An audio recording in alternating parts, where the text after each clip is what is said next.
shout out to Zaza Ali, because she's the one that told me this in like a consultation counseling session. She's the one that told me take time out of the equation, and it helps a lot. Okay, take time out of the equation when it's time to let go or something, or surrender. Now, this wasn't what our conversation was about, but I want to talk about surrender and letting go. You know what I mean? And to take time out of the equation, because I think what gets like ruminated in a person's mind is this going to have to be forever? Like when it's time to let go or surrender, do I have to do it for the rest of my life? Do I have to let this go? Or do I have to surrender to this for the rest of my life? Sometimes yes.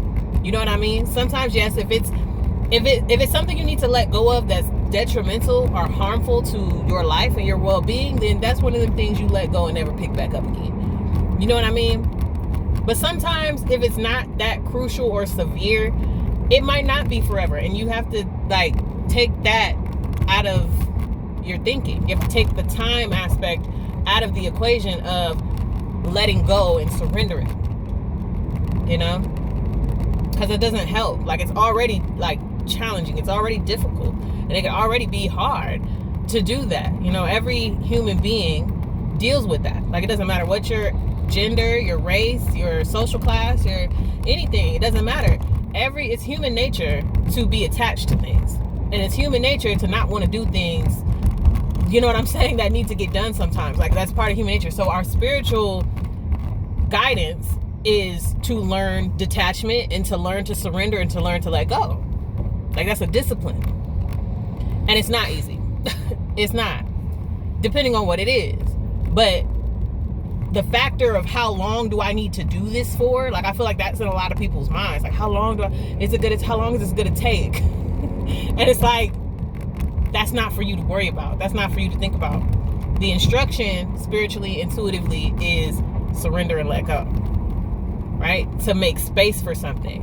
And I'm gonna stand behind this forever when it comes to when we need to separate, or the concept of separation being when there's a separation that happens so that something else can be created, or something else can take shape in that space of separation, or something needs to grow, or even something needs to be teared down or destroyed, and you don't want to be in the mix of that, right? That's where spiritual warfare really gets going, during a separation period, either from people, places, or things. The spiritual warfare takes effect right there, and you don't want to be caught up in that. So that separation is necessary. Again, something needs to grow, or something needs to be created or take shape in that space, and we are not always going to be aware of what that is, or how long that's going to take, right? That's proof that it's not just us out here, and that we are at the mercy of something beyond us, because we don't ever know how long something's going to take. You can have a due date for your pregnancy, and it don't even be that. You see what I'm saying? So you have to surrender to that reality, that we can't control how long things are going to take or when things are going to happen. Not all the time. Right? So you have to take time out of the equation. You have to let go of is this going to be forever, when it's time to end something, or let it go, or stop something. Again, if it's something that's really harmful or hurting you and affecting your life negatively, that might need to go forever.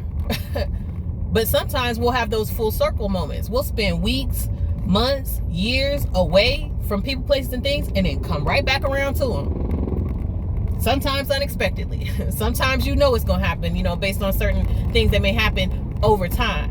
But the initial instruction is to surrender, to let it go, so that something else can be focused on, right?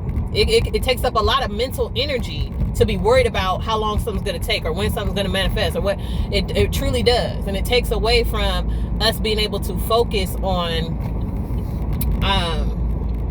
other things we may need to be focused on, or paying attention to, things we could be paying attention to, because we're stuck on, you know, trying to pay attention to something that we're being called to step away from for some time, but we don't know what that time looks like, right? It's part of surrendering to the unknown. That's the unknown element of life, unpredictable element of life. And, you know, I go through it too. I experience it every day. Every day. But take time out of it. Stop thinking it might be forever, or has to be forever. Like, just give yourself the mental space, right? Get some mental space back so that you can have some more clarity that has to do with something else going on in your life. You know what I'm saying? Don't spend so much energy thinking about how long or when, you know, you need to let something go, or when something's going to come back, or when, like, okay, it's part of having faith. It's part of having trust, right? That's spiritual virtue, faith and trust, spiritual virtue. Again, human nature, we don't be knowing nothing. We be thinking we know it. We be thinking we can control. We could conspire and hope and all of that stuff. But spirit reigns supreme, right? And that's where we have to really tap into what faith and trust are, because the human mind and the human self, no, okay, we don't be knowing.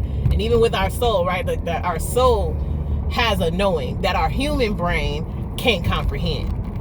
Okay, so it's a lot going on beyond our conscious, you know, logical ways of understanding things. And so again, we surrender to spirit in those times. Okay, but take time out of the equation. Take time out of the equation when it comes to surrender and letting go. If you're being instructed to let something go or to surrender something, be obedient in that, right? Honor that and take care of yourself.